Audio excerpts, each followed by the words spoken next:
Thank you, and I hope you won't fall asleep during this.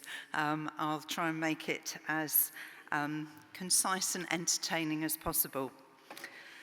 I only very recently took over the post of Diocesan Environment Officer, which was my own fault for attending my first Diocesan Environment Group meeting and being too enthusiastic. So there is a warning there.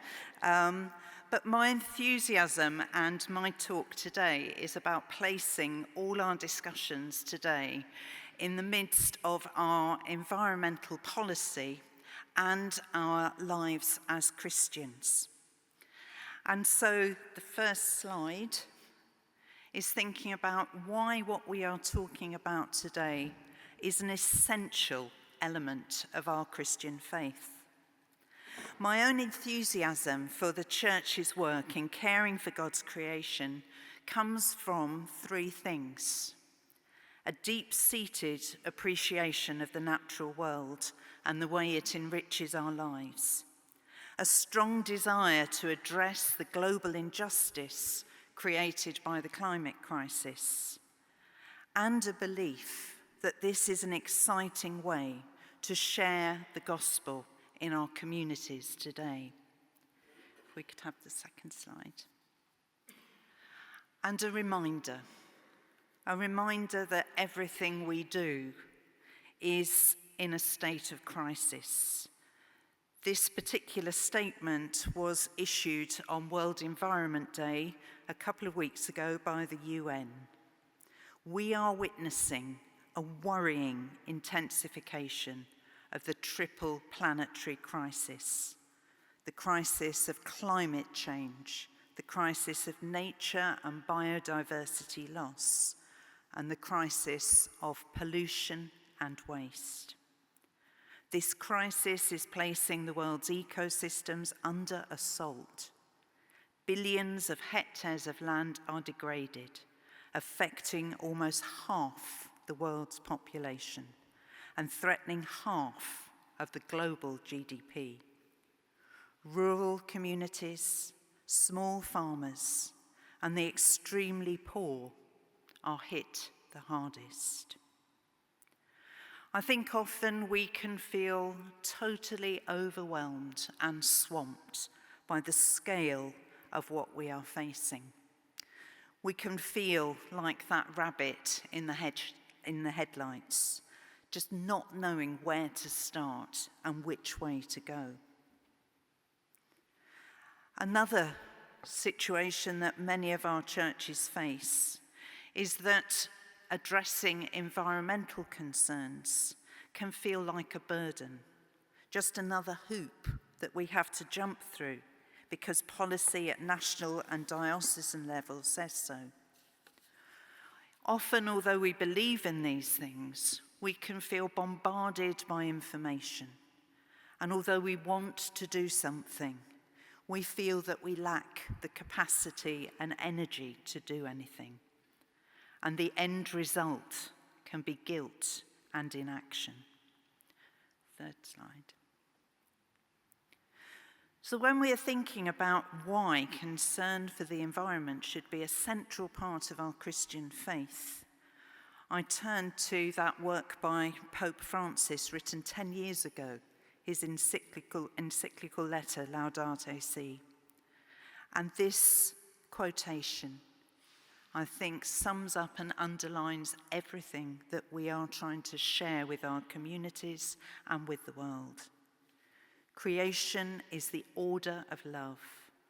God's love is the fundamental moving force in all created things.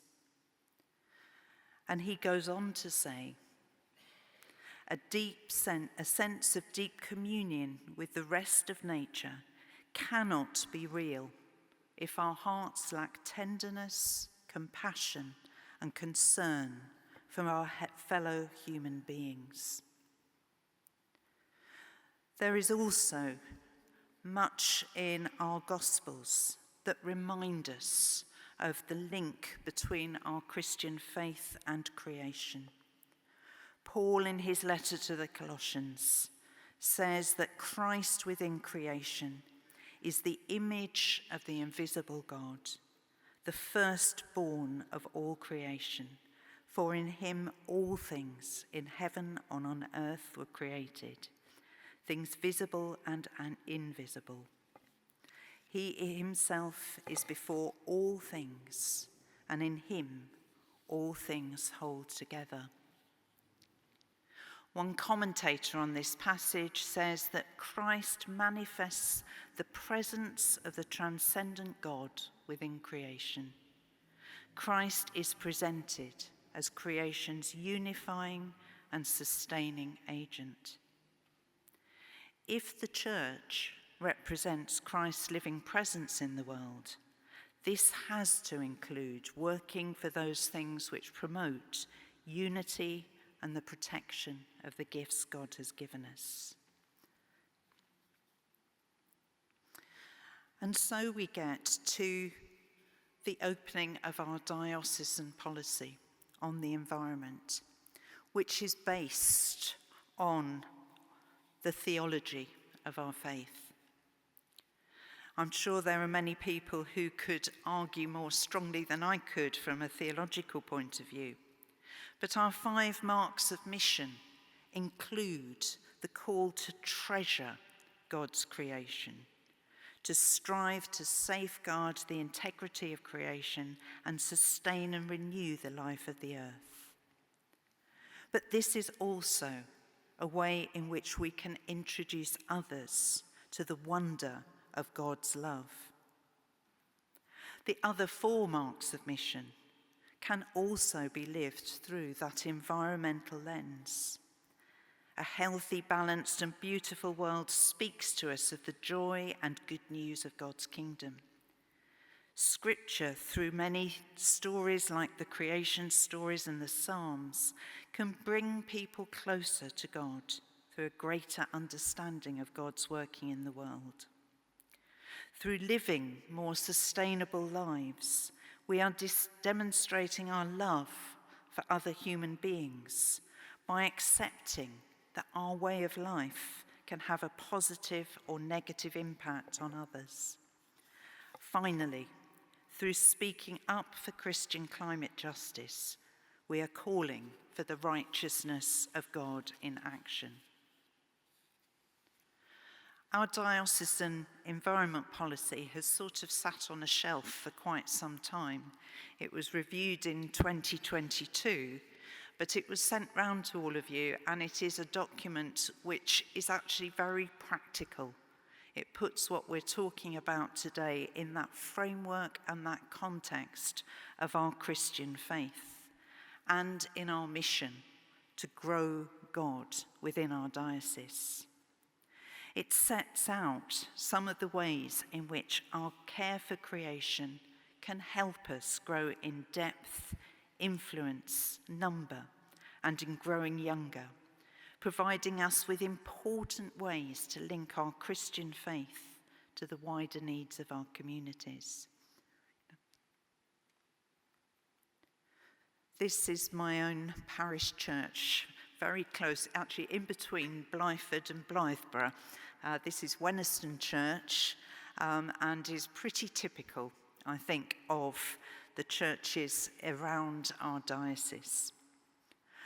Our care and use of our buildings is a way in which we can speak out and show our communities that we are taking action to protect our community, but to link with them, to help people develop their spiritual life.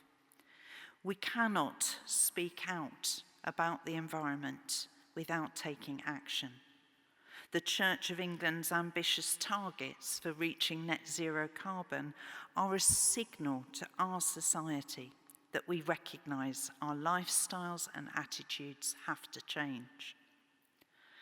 I want to finish by sharing 3 ways which I think are next steps that we can take. The first thing is to understand that rather than being rabbits in the headlights, we can take small steps to bring about change. The picture we see here is our local school council coming to question us about our use of the churchyard. They were looking under a reptile refuge and they saw, most of them for the first time, a glorious slow worm. Now, all that was happening was a piece of metal was put down in the churchyard, but the glory and the wonder of that one creature was something that those children had not experienced before. We've had moth mornings using local experts. I don't call them moth breakfast because it sounds like you're going to be munching away on them. But here we had a family coming in for our church and community day, looking at the different moths that have been caught and looking at simple ways of searching for the wildlife in our churchyard. And here was one of the beautiful moths that I just had to share with you. And finally, we had a competition in another churchyard, St Mary's Huntingfield, for children to build nests, to go and collect materials and have a go at building nests. One boy I came across was using some blue tack. And I said, hang on a minute, blue tack? Birds don't have blue tack. He said, yes, but they have mud and I'm improvising. So how wonderful is that? That took no resources apart from having us there, a few pictures of nests, and the children had a whale of a time. They explored the amazing structures that birds' nests are. They were quiet, there was not a phone or anything in sight, and they had a wonderful time. Simple things to do. The second thing is to establish or re-establish a network of deanery eco-champions so that we can share the wonderful things that are happening across the diocese and support others as they take steps to put the environmental agenda into action. And thirdly, as I hand over to James, encouraging churches to measure their energy footprint on an annual basis. Not only is this good for the church, but we can share what we are doing with local communities, encourage others to do the same.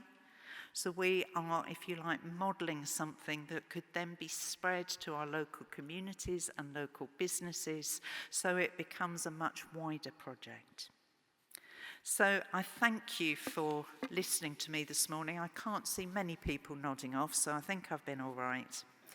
But I'm not a Catholic, but my stepfather is, which is why the Pope is featuring heavily in this.